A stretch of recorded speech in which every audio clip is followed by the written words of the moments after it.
don't be quick to judge, because when you see a person in them first stages, you never know who that person is going to be later on in life. End of the day come, he hit me off with my cigarettes. After that, I go back to the housing unit, eating pork grinds, beating dudes up, running the house. Same old program. هذا حد العالم، هذا طالب، هذا راسخ وإلى آخره. Assalamu alaikum wa rahmatullahi ta'ala wa barakatuh to all the 𝗓𝗣𝗦𝗧𝗜𝗍𝗔 YouTubers and viewers. Welcome back to a new video on RipRight HD. And today I'll be telling you a very, very special story. It was my coming to Islam, becoming a Muslim, and actually I was incarcerated at the time. So let me give you a little explanation on exactly what happened. Now, at the time I was 18 years old, I was on Rikers Island fighting an attempted murder. Now, if you watch my prison stories, you can check in my playlist. I spoke about how I went to prison for that particular bid. In 2003, a shooting, somebody got shot in the head. I was charged with it for attempt murder at a club. So now I'm sitting on Rikers Island in 𝗥𝗚𝗣𝗦𝗧𝗜𝗢𝗏 North Side, Top Body Shop. I'm in there with Big Blood, MO, is a few other people in that particular spot.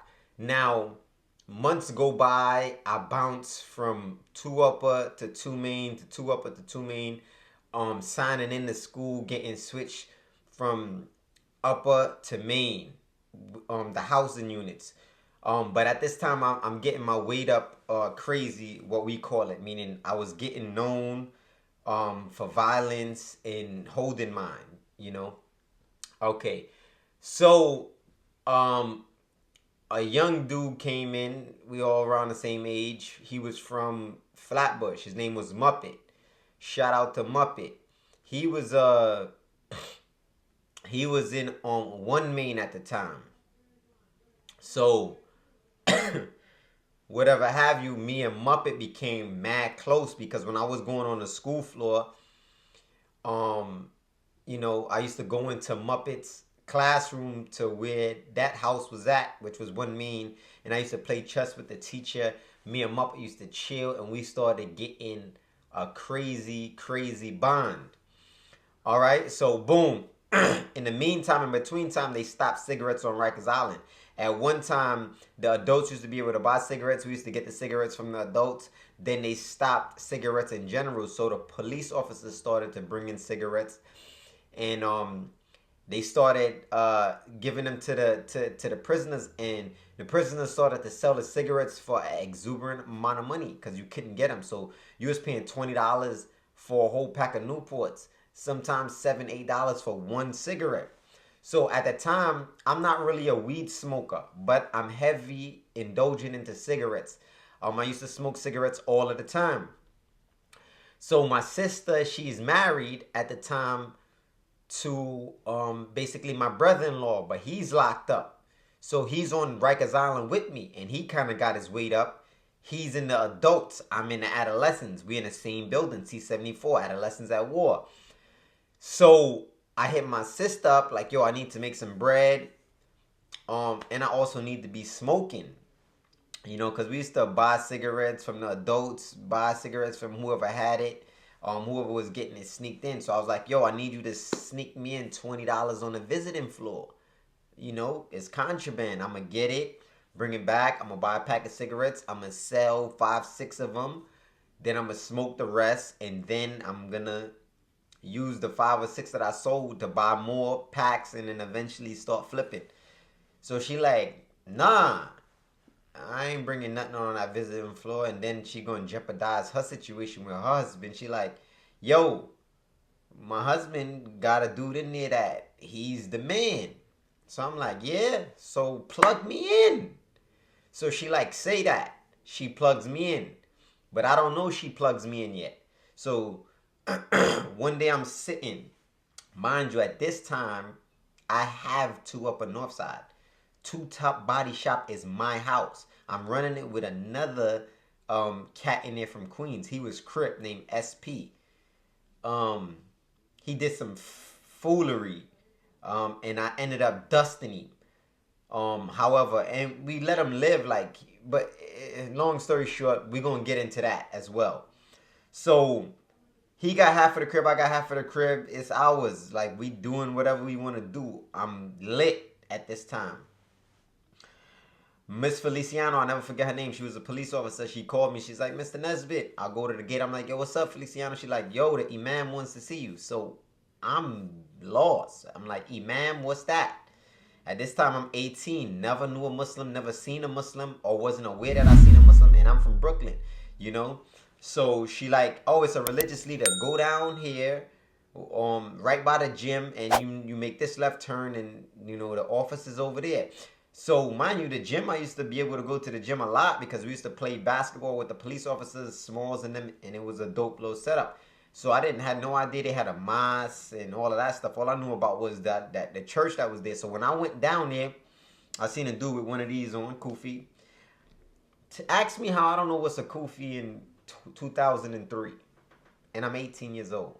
I'm lost. I was lost.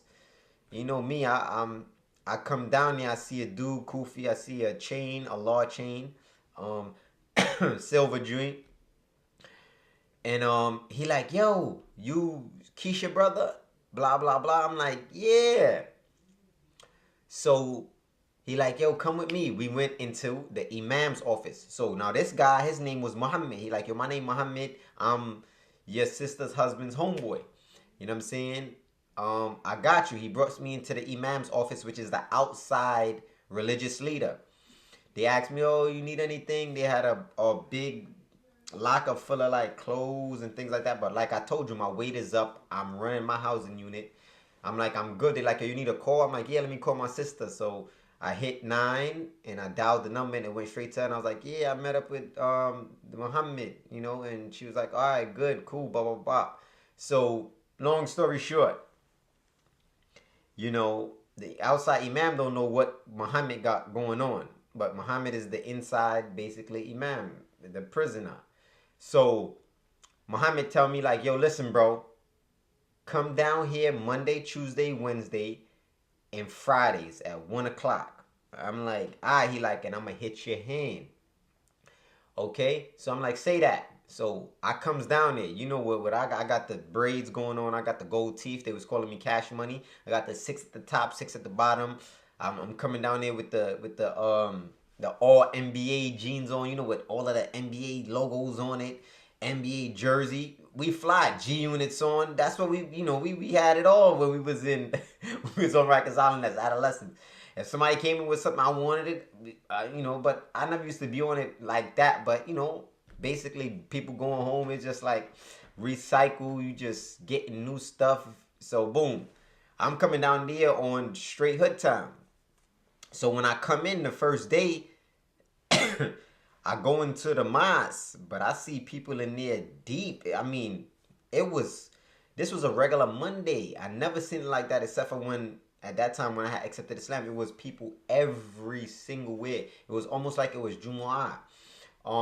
I seen brothers praying, head on the floor, and I couldn't understand. I was like, yo, what's going on in this gym? They got like a little secret society popping off. So, he like, yo, sit right here in the back. I sit in the back. They pray. They have classes, and I'm just waiting. At the end of everything, he go up in his sock, pull out mad cigarettes, hit me off. Boom. Come back the next day, Tuesday. Come back Wednesday. You know what I'm saying? Come back for Jumu'ah on Friday. All of this is going on the whole time. But he's luring me in to be Muslim using cigarettes. I have no intention of accepting Islam. I'm coming down there for the smoke. So, boom. He started telling people, yo, this is my nephew. So everybody know me now in the jail that know him as Muhammad's nephew. So I'm coming back to the house. I'm hitting people off. We selling cigarettes. We lit now. So I'm like, yeah, I got to connect. It's on, and I'm getting my joints for free. So I could smoke all day and sell whatever I wanted to sell. So I'm hype as an 18-year-old in prison. It's the best time of my life. You know what I'm saying? I'm on whole foolery time. So he starts to press me now. Yo, why don't you turn Muslim? I'm like, nah, I don't really know what that's about. It looks, he like, nah, it's gonna be alright. I'm like, he like, you're gonna have to learn this, but you'll figure all that out later. All you gotta do is do like this, say, Ashhadu an la ilaha illallah wa ashhadu anna Muhammadan Rasulullah. And he's constantly like on my line, on my back. So we're having these conversations. I'm still deeply rooted. I'm talking about into no good. And we had like a serious conversation, and wallahi, till this day, I don't remember if I told him yes or no. I really think he just sprung it on me, like he really sprung it on me, like set me up. And we know that the person who accepts Islam, if he does with the proper intention, then he's like as a brand new baby, he has no sins. That wasn't the case for me, and Allahu a'lam wa a'la. Allah knows best.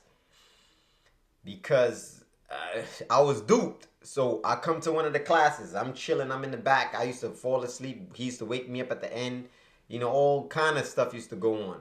So I'm in the back, and he's up in the front talking, and everybody is facing him, and he's facing the crowd. So I'm in the back, sitting in the seat, you know, with the brothers that used to pray, sitting down, and the guests and whatever. So this is a regular day of class, Monday, Tuesday, or Wednesday. And then all I hear is my nephew wants to take Shahada. I don't know what Shahada is, but I know it's to turn Muslim. Because the whole crowd, and when I tell you, used to be deep in this little masjid, this little musalla in prison, it used to be deep. Now that I think about it, that was amazing, because I've never seen so many brothers come to class like that on a class day. And, you know, they was coming like it was Jumu'ah. So everybody like boom, boom, boom. So now I'm sweating, you know, coming down the Bills Act. So, you know, I don't know what to do. Everybody looking at me. I'm on the spot. So he says, nephew, come up here. So I go up there. He's like, yo, sit right in front of me. So I'm sitting basically in front of him, almost like knee to knee. And he just laid it on me right then and there. And I ain't say no. I didn't reject it. He said, stick your finger out. I stuck my finger out. He said, repeat after me. Ashhadu an la ilaha illallah wa ashhadu anna Muhammadan Rasulullah. Takbir, everybody screaming, Allahu Akbar, Allahu Akbar, Allahu Akbar, Allahu Akbar. Brothers coming up, they hugging me. Assalamu alaikum wa rahmatullahi wa barakatuh. Ahlan wa sahlan. I'm getting hugs, and I don't even know how to respond. I don't know salams. I don't know nothing. End of the day come, he hit me off with my cigarettes. After that, I go back to the housing unit, eating pork grinds, beating dudes up, running the house. Same old program. Nothing ain't changed. Going back down there, getting cigarettes from him, so on and so forth. So what really changed my deen and my Islam was there was two outside coordinators according from the outside. One was Imam Jilani, and the next one was was Imam Askia. Now Imam Jilani was sharp. Alhamdulillah. Askia has some ilm too, but Imam Jalani was on a different level at this time. And we get into a halaqah one day, because once I accepted Islam, the adolescents start finding out about it.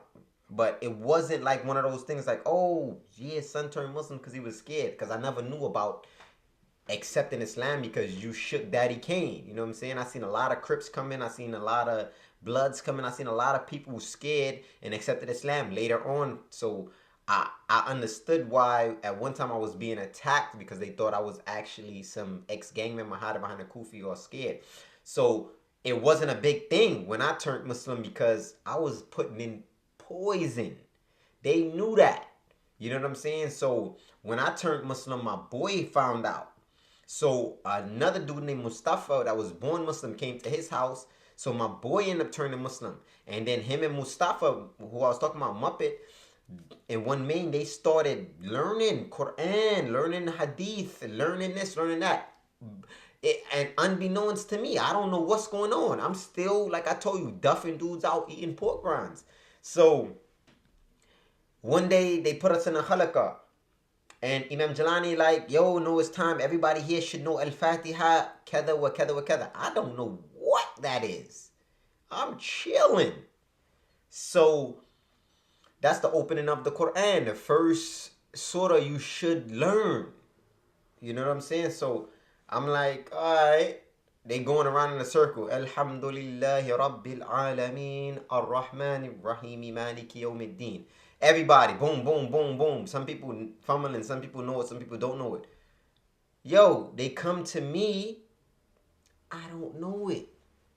He like, how long you been this Muslim? I told him, he said, somebody needs to help the brother. He has to learn this, he has to learn that, he has to learn this. I'm embarrassed, but I'm not really embarrassed because I'm very kind of competitive somewhat. But this is where the competition started. Because as we went around and it got to Mustafa started spitting Al-Fatiha. He started spitting Tashahud. Then it went to my man. Him just turned Muslim. Him start spitting Al-Fatiha, Tashahud. So I'm like, Niznagi. Nah, you ain't about to do me in like that. I'm on one now. Pause. So I, you know, I get what I need to get. Go to Muhammad. Yo, listen, what's this? What's this? Give me that. Give me this book. Give me this book. What I got to learn here? And I just started to learn. Still at this time, not praying on my own. I'm not doing no salawat, no nothing. I'm just learning Al-Fatiha, Tashahud, the Prophet's prayer. And then, alhamdulillah, I got better. And then when I went to the adults, I met a brother from Flatbush, Abdul Shakur, 𝗓𝗡𝗪 ta'ala, may Allah preserve him, you know, and have mercy on him. And he taught me my first surah, and he made me start to pray my prayers on the housing unit. And we was together for a little while, and then once I started to pray, it was over. And then Jumu'ah, and start to learn about the jinn, and start to learn about certain different things, because Imam Jalani was giving it up in these Jumu'ahs, and I started to have a sense of spirituality, and the deen overcame me. I mean, so sometimes people want to judge, oh, he did this for that. It may be. And at the time, he maybe wasn't sincere, but I know, because I wasn't. And alhamdulillah, Allah chose me as a Muslim. And it was the most beautifulest thing in my life that changed me. If I would have went in and came out a non-Muslim, it would have been problems. And Allah knows best. If I didn't learn proper self-restraint, discipline, you know, and other things that basically molded me into the man I am today, it would have been a problem, because you know, whatever I do, for the most part, I do 100%. You can see with RipRight, Team RipRight, with our squad, what we do, how I upload content, how I package and ship ripsticks, just the business aspect. Whatever I do it to 110%. So once I got into the religion, it was like, it was over after that. And Allah, alhamdulillah, blessed me. And now you see a Muslim before you. And Allah knows if I'm sincere or not. But at that time, I know without a doubt that I didn't accept Islam because I was interested or I wanted to be a Muslim. I accepted it because he put me on the spot and he was giving me cigarettes. So something that was haram, illegal in the religion, he used to bring me into the Islam. And now I am who I am today. Was it correct? No. The ends don't justify the means, but it happened. And may Allah have mercy on him and accept our good deeds. Jazakumullahu khair, man. I hope that story benefited somebody.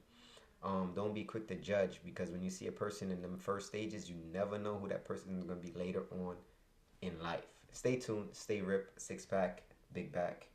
Big facts.